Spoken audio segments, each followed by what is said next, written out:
जिंदगी में आपका भी ध्यान नहीं लग रहा।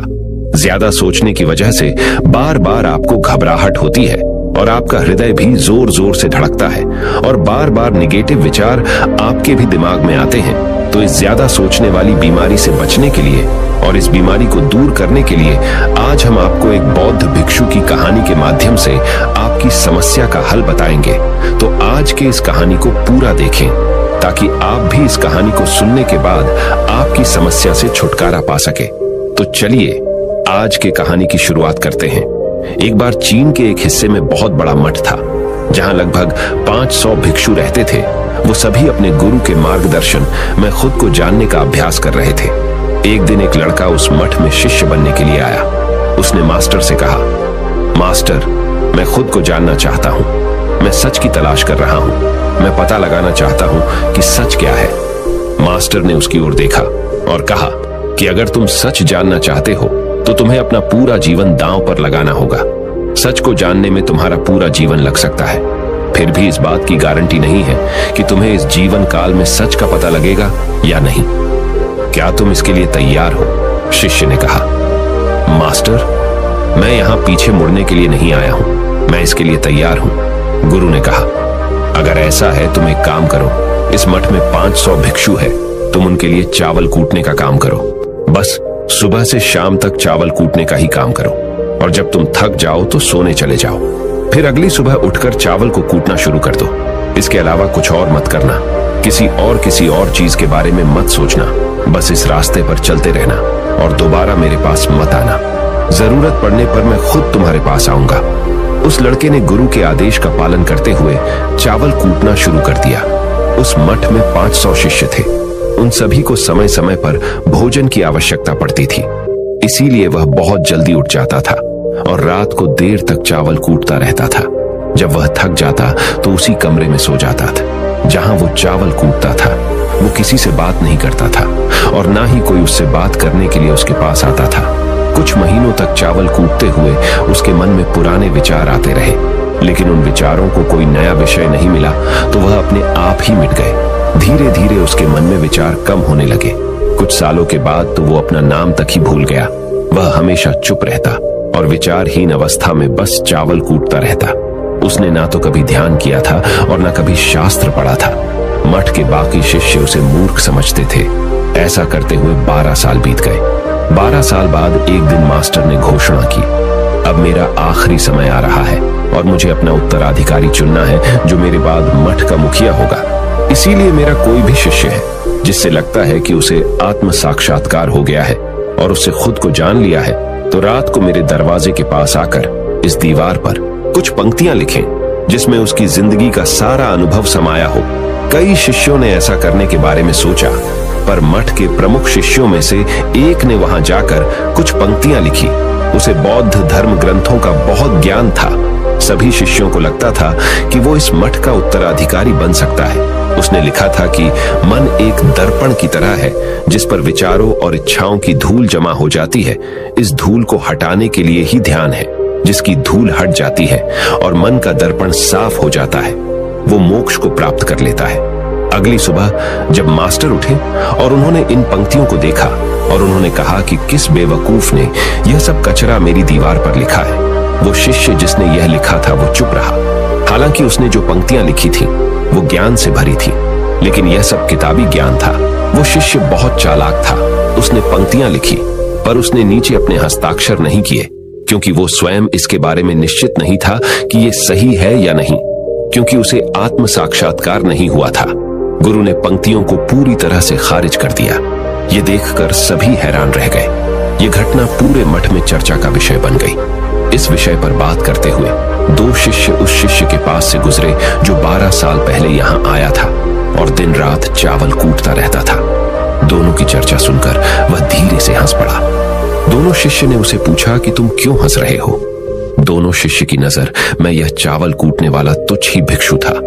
किसी ने उसे ना तो कभी ध्यान करते हुए देखा था, ना ही कभी शास्त्र पढ़ते हुए। हर कोई उसे मूर्ख समझता था जो बस चावल को ही जानता था। उस मठ में बहुत बड़े बड़े विद्वान थे, लेकिन उस चावल कूटने वाले को किसी से कोई मतलब नहीं था। इसीलिए वह दोनों शिष्य उसे मुस्कुराता हुआ देखकर चकित रह गए। उन्होंने फिर उससे पूछा कि तुम क्यों हंस रहे हो। उसने जवाब दिया, मैं इसीलिए हंसा कि मास्टर सही बोल रहे हैं। यह सब पंक्तियां कचरा है, इन पंक्तियों का कोई मूल्य नहीं है।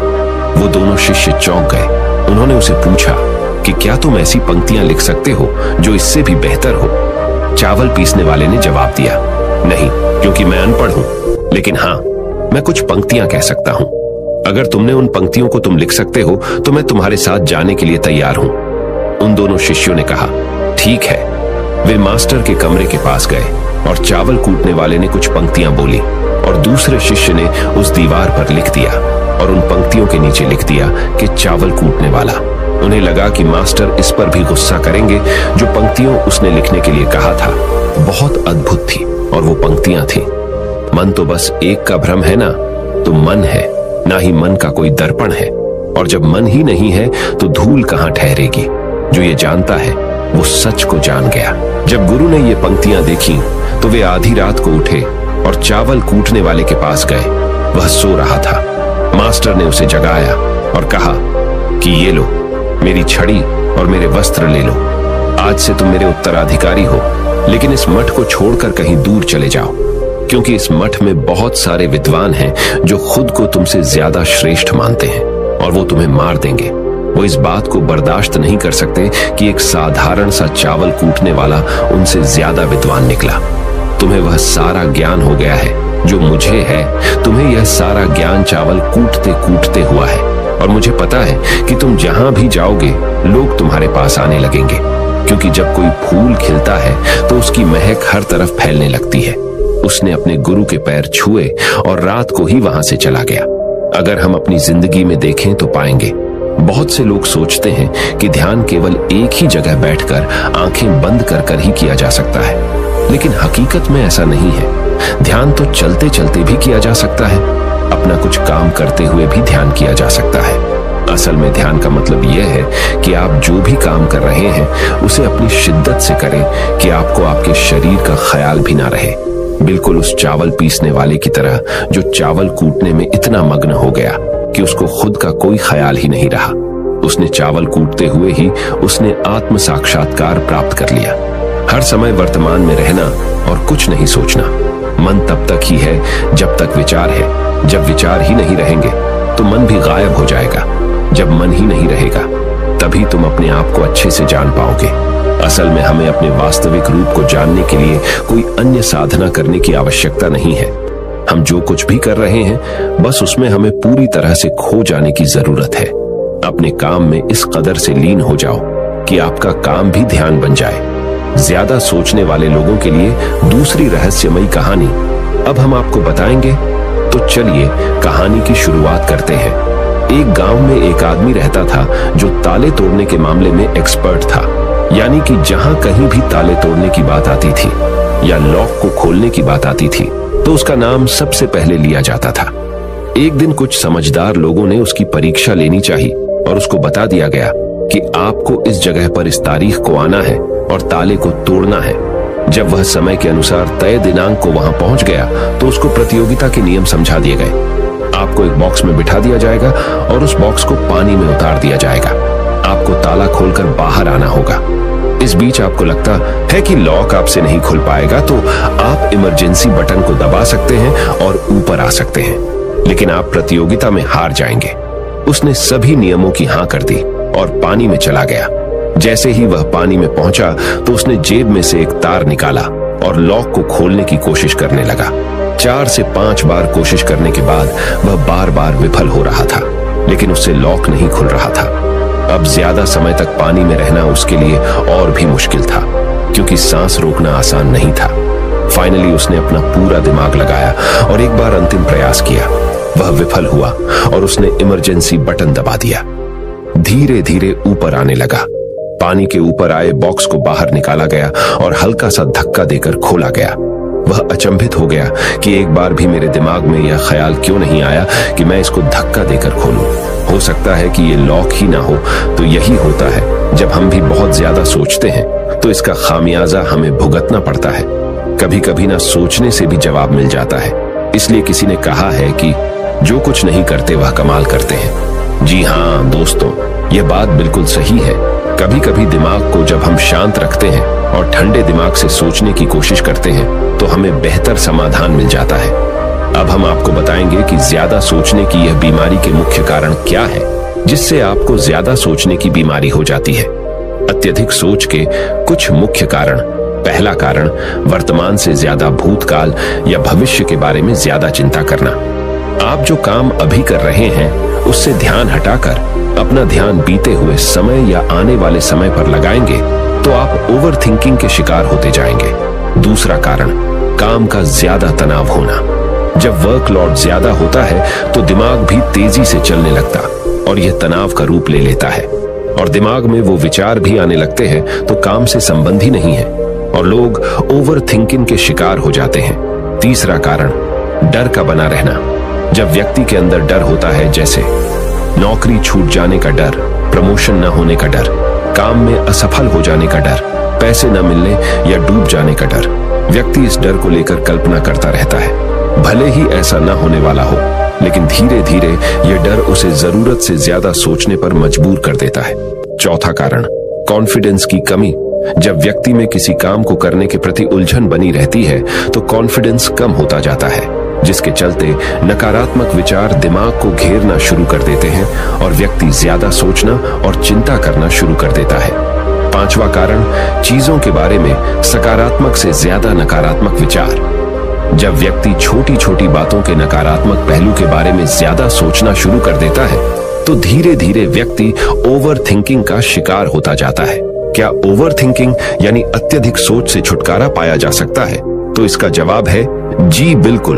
ओवर थिंकिंग यानी अत्यधिक सोच से छुटकारा पाया जा सकता है, हालांकि थोड़ा समय लग सकता है, लेकिन यदि आप नीचे दिए स्टेप्स को फॉलो करते हैं तो आप ओवर थिंकिंग की प्रॉब्लम से यकीनन छुटकारा पा सकते हैं। तो आइए जानते हैं कि ओवर थिंकिंग की समस्या से छुटकारा कैसे पाएं। ओवर थिंकिंग यानी अत्यधिक सोच से छुटकारा पाने के उपाय। ये सब जानते हैं कि पहले विचार दिमाग में आता है, फिर वो क्रिया का रूप लेता है। हमें कोई भी काम सोच समझकर करना बहुत जरूरी है, पर किसी काम को लेकर जरूरत से ज्यादा सोचना और वो बातें भी सोचना जो काम से संबंधित नहीं है, आपको और आपके काम दोनों को नुकसान पहुंचाता है। तो थिंकिंग प्रॉब्लम नहीं है, बल्कि ओवर थिंकिंग प्रॉब्लम है और इसे कम करना जरूरी है। तो आइए जानते हैं ओवर थिंकिंग यानी अत्यधिक सोच से छुटकारा या कम करने के उपायों का। पहला उपाय, स्वीकार करें कि आप जरूरत से ज्यादा सोचते हैं। इस बात को मन से स्वीकार करें कि आप ज्यादा सोचते हैं और आपको ऐसा नहीं करना है। जब आप इस बात को स्वीकार कर लेंगे तो आप इससे छुटकारा पाने के लिए अपने आप को तैयार कर लेंगे। आप ओवर थिंकिंग को लेकर जागरूक हो जाएंगे। जब भी आपको लगे कि दिमाग में फालतू विचार चल रहे हैं, तुरंत उसे वहीं रोक दो और ये सोचना शुरू करो कि आपने सोचना कहां से शुरू किया था। तब आपको मालूम होता जाएगा कि आप कितनी फालतू की बातें सोचकर अपना समय और शक्ति बर्बाद कर रहे हैं। दूसरा उपाय, हमेशा सकारात्मक सोचने की कोशिश करें। क्या गलत हो सकता है कि जगह क्या अच्छा हो सकता है। सोचें। नकारात्मक विचार डराते हैं और आपका दिमाग चिंता से दौड़ने लगता है।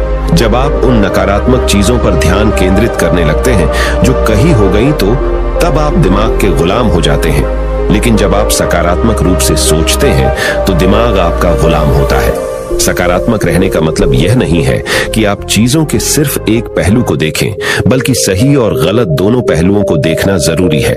पर केवल नकारात्मक सोचना या ज्यादा नकारात्मक विचार आपको अनुचित सोचने पर मजबूर कर देते हैं।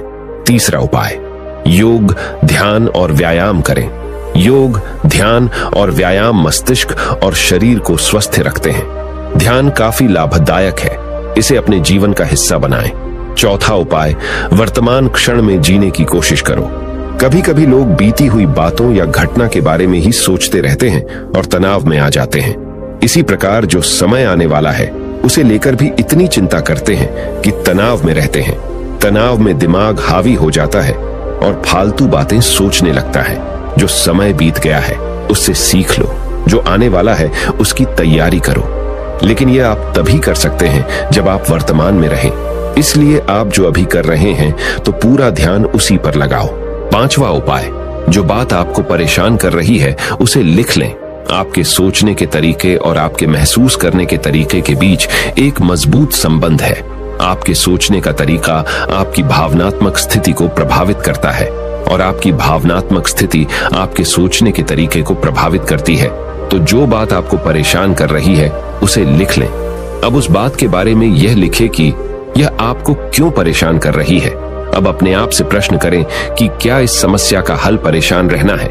यदि नहीं तो उसका हल ढूंढे, और यही इसका कोई हल नहीं है तो परेशान रहने और सोचते रहने से क्या होगा। जब धीरे धीरे आप ऐसे करेंगे तो इस चीज के आपको आदत पड़ी ढहती जाएगी और आप अनावश्यक सोचना बंद कर देंगे। छठा उपाय, अपनी भावनाओं का नियंत्रण रखो। भावनाओं पर नियंत्रण रखने का मतलब यह बिल्कुल भी नहीं है कि आप अपनी भावनाओं को दबाएं, लेकिन आपको अपनी भावनाओं पर नियंत्रण रखना होगा।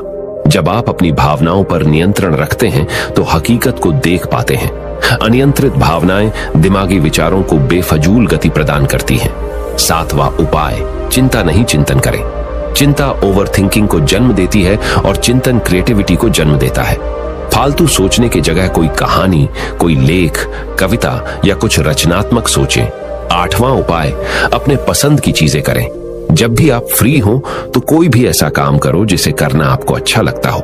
किताबें पढ़ें, गाने सुने, गाने गाएं, घूमने जाएं। यदि आपके घर में बच्चे हैं तो बच्चों के साथ खेलें। अपने दोस्तों से साथ समय व्यतीत करें। नौवां उपाय, अपना सर्वश्रेष्ठ स्वीकार करें। जब आप ज्यादा सोचते हैं तो न चाहते हुए भी आप नकारात्मक बातें सोचते हैं और अपने आप को औरों से कम आंकने लगते हैं। याद रखें, कोई भी परफेक्ट नहीं होता। जो आप हैं, आप जैसा कोई नहीं है। लोग क्या कहते हैं इस पर ध्यान देने की बजाय अपना सर्वश्रेष्ठ स्वीकार करें, अपने ज्ञान को बढ़ाते रहें और पॉजिटिव रहें। 10वां उपाय, मन को शांत रखें। आधुनिक जिंदगी भाग दौड़ा और तनाव भरी है। अधिकतर लोगों के साथ तनाव में बने रहना इतना सामान्य हो जाता है कि उन्हें इस बात का पता ही नहीं चलता कि धीरे धीरे तनाव उनके मानसिक और शारीरिक स्वास्थ्य पर बुरा प्रभाव डाल रहा है। जब मन अशांत होता है तब नकारात्मक और बेफिजूल के विचार हमारे दिमाग में घर करने लगते हैं। यदि आप ओवरथिंकिंग से छुटकारा पाना चाहते हैं तो अपने मन को शांत रखें। आपके सोच को बदल देने वाली 3 कहानियां अभी हम आपके सामने प्रस्तुत कर रहे हैं, तो इसे ध्यान से सुने। यह आपकी जिंदगी बदल लेंगी। पहली कहानी, चमकीले नीले पत्थर की कीमत। एक शहर में बहुत ही ज्ञानी प्रतापी साधु महाराज आए हुए थे। बहुत से दीन दुखी परेशान लोग उनके पास उनकी कृपा दृष्टि पाने हेतु आने लगे। ऐसा ही एक दीन दुखी गरीब आदमी उनके पास आया और साधु महाराज से बोला, महाराज मैं बहुत ही गरीब हूं, मेरे ऊपर कर्जा भी है, मैं बहुत ही परेशान हूं, मुझ पर कुछ उपकार करें। साधु महाराज ने उसको एक चमकीला नीले रंग का पत्थर दिया और कहा कि यह कीमती पत्थर है, जाओ जितनी कीमत लगवा सको लगवा लो। वो आदमी वहां से चला गया और उसे बचने के इरादे से अपने जान पहचान वाले एक फल विक्रेता के पास गया और उस पत्थर को दिखाकर उसकी कीमत जाननी चाहिए। फल विक्रेता बोला, मुझे लगता है ये नीला शीशा है, महात्मा ने तुम्हें ऐसे ही दे दिया है। हाँ, यह सुंदर और चमकदार दिखता है, तुम मुझे दे दो, इसके मैं तुम्हें 1000 रुपए दे दूंगा। वो आदमी निराश होकर अपने एक अन्य जान पहचान वाले के पास गया जो कि एक बर्तनों का व्यापारी था। उनसे उस व्यापारी को भी वो पत्थर दिखाया और उसे बेचने के लिए उसकी कीमत जाननी चाहिए। बर्तनों का व्यापारी बोला, यह पत्थर कोई विशेष रत्न है, मैं इसके तुम्हें 10,000 रुपए दे दूंगा। वह आदमी सोचने लगा कि इसकी कीमत और भी अधिक होगी और यह सोच वो वहां से चला आया। उस आदमी ने इस पत्थर को अब एक सुनार को दिखाया। सुनार ने उस पत्थर को ध्यान से देखा और बोला, यह काफी कीमती है, इसके मैं तुम्हें 1 लाख रुपये दे दूंगा। वो आदमी अब समझ गया था कि यह बहुत अमूल्य है। उसने सोचा, क्यों ना मैं इसे हीरे के व्यापारी को दिखाऊं। यह सोच वो शहर के सबसे बड़े हीरे के व्यापारी के पास गया। उस हीरे के व्यापारी ने जब वो पत्थर देखा तो देखता रह गया। चौंकने वाले भाव उसके चेहरे पर दिखने लगे। उसने उस पत्थर को माथे से लगाया और पूछा, तुम यह कहां से लाए हो? यह तो अमूल्य है, यदि मैं अपनी पूरी संपत्ति बेच दूं तो भी इसकी कीमत नहीं चुका सकता। तो इस कहानी से हमें यह सीख मिलती है, हम अपने आप को कैसे आंकते हैं। क्या हम वो हैं जो राय दूसरे हमारे बारे में बनाते हैं? आपकी लाइफ अमूल्य है, आपके जीवन का कोई मोल नहीं लगा सकता। आप वो कर सकते हैं जो आप अपने बारे में सोचते हैं। कभी भी दूसरों के नेगेटिव कमेंट से अपने आप को कम मत आंकिए। दूसरी कहानी, मेंढकों की टोली एक मेंढकों की टोली जंगल के रास्ते से जा रही थी। अचानक दो मेंढक एक गहरे गड्ढे में गिर गए। जब दूसरे मेंढकों ने देखा कि गड्ढा बहुत गहरा है तो ऊपर खड़े सभी मेंढक चिल्लाने लगे, तुम दोनों इस गड्ढे से नहीं निकल सकते, गड्ढा बहुत गहरा है, तुम दोनों इसमें से निकलने की उम्मीद छोड़ ढाए दो। उन दोनों मेंढकों ने शायद ऊपर खड़े मेंढकों की बात नहीं सुनी और गड्ढे से निकलने के लिए लगातार वो उछलते रहे।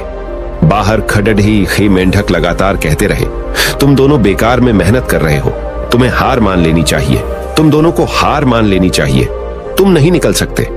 गड्ढे में गिरे दोनों मेंढकों में से एक मेंढक ने ऊपर खड़े मेंढकों की बात सुन ली और उछलना छोड़ कर वो निराश होकर एक कोने में बैठ गया। दूसरे मेंढक ने प्रयास जारी रखा। वो उछलता रहा जितना वो उछल सकता था। बाहर खड़े सभी मेंढक लगातार कह रहे थे कि तुम्हें हार मान लेनी चाहिए, पर वो मेंढक शायद उनकी बात नहीं सुन पा रहा था और उछलता रहा और काफी कोशिशों के बाद वो बाहर आ गया। दूसरे मेंढकों ने कहा, क्या तुमने हमारी बात नहीं सुनी? उस मेंढक ने इशारा करके बताया कि वो उनकी बात नहीं सुन सकता क्योंकि वो बहरा है, सुन नहीं सकता, इसलिए वो किसी की भी बात नहीं सुन पाया। वो तो यह सोच रहा था कि सभी उसका उत्साह बढ़ा रहे हैं। इस कहानी से हमें यह सीख मिलती है कि 1. जब भी हम बोलते हैं उनका प्रभाव लोगों पर पेड़िहाता है, इसलिए हमेशा सकारात्मक बोलें। 2. लोग चाहें जो भी कहें, आप अपने आप पर पूरा विश्वास रखें और सकारात्मक सोचें। 3. कार्य ही मेहनत, अपने ऊपर विश्वास और सकारात्मक सोच से ही हमें सफलता मिलती है। तीसरी कहानी, चील और मुर्गी। एक जंगल में बरगद का पेड़ था। उस पेड़ के ऊपर एक चील घोंसला बनाकर रहती थी जहां उसने अंडे दे रखे थे। उसी पेड़ के नीचे एक जंगली मुर्गी ने भी अंडे दे रखे थे। एक दिन उस चील के अंडों में से एक अंडा नीचे गिरा और मुर्गी के अंडों में जाकर मिल गया। समय बीता, अंडा फूटा और चील का बच्चा उस अंडे से निकला और वह यह सोचते बड़ा हुआ कि वो एक मुर्गी है। वो मुर्गी के बाकी बच्चों के साथ बढ़ा हुआ। वह उन्हीं कामों को करता जिन्हें एक मुर्गी करती है। वो मुर्गी की तरह ही कुड्डाता, जमीन खोद कर दाने चुगता और वो इतना ही ऊंचा उड़द डाह पाता जितना कि एक मुर्गी उड़द डाहती है। एक दिन उसने आसमान में एक चील को देखा जो बड़ी शान से उड़द डाह रही थी। उसने अपनी मुर्गी मां से पूछा कि उस चिड़िया का क्या नाम है जो इतना ऊंचा बड़ी शान से उड़द डाह रही है। मुर्गी ने जवाब दिया, वह एक चील है। फिर चील के बच्चे ने पूछा, मां, मैं इतना ऊंचा क्यों नहीं उड़ पाता? मुर्गी बोली, तुम इतना ऊंचा नहीं उड़ सकते क्योंकि तुम एक मुर्गे हो। उसने मुर्गी की बात मान ली और मुर्गे की जिंदगी जीता हुआ एक दिन मर गया। इस कहानी से हमें यह सीख मिलती है कि जो भी हम सोचते हैं या कुछ नया करने की कोशिश करते हैं तो दूसरे हमें यह कहकर रोकते हैं कि तुम ऐसा नहीं कर सकते, ऐसा नहीं हो सकता, और हम अपना इरादा यह सोचकर बदल लेते हैं कि वाकई मैं यह नहीं कर सकता और हार मान लेते हैं। इसका मुख्य कारण है अपने ऊपर भरोसा न होना, अपनी शक्तियों पर भरोसा न होना, अपने काम पर भरोसा न होना। दोस्तों, जो लोग कहते हैं कहने दीजिए, लोगों का काम है कहना। अपने आप पर भरोसा रखें, अपने आप को पहचानें। दोस्तों, अगर जीत निश्चित हो तो कायर भी LDDH जाते हैं। बहादुर वो कहलाते हैं जो हार निश्चित हो फिर भी मैदान नहीं छोड़ डाहते। मित्रों, उम्मीद करता हूं कि आपको इन 3 कहानियों से अपनी सोच को बदल लेने में मदद मिली होगी और आपको अपने ज्यादा सोचने वाली समस्या से छुटकारा पाने के उपाय भी इस वीडियो के माध्यम से आपको मिले होंगे। इस वीडियो से आपको कुछ सीखने को मिला हो तो इस वीडियो को अपने दोस्तों के साथ जितना हो सके उतना शेयर कीजिए और इस वीडियो के एक लाइक कीजिए और हमारे चैनल को सब्सक्राइब कीजिए। इस वीडियो को देखने के लिए आपका बहुत बहुत धन्यवाद। नमो बुद्धाय।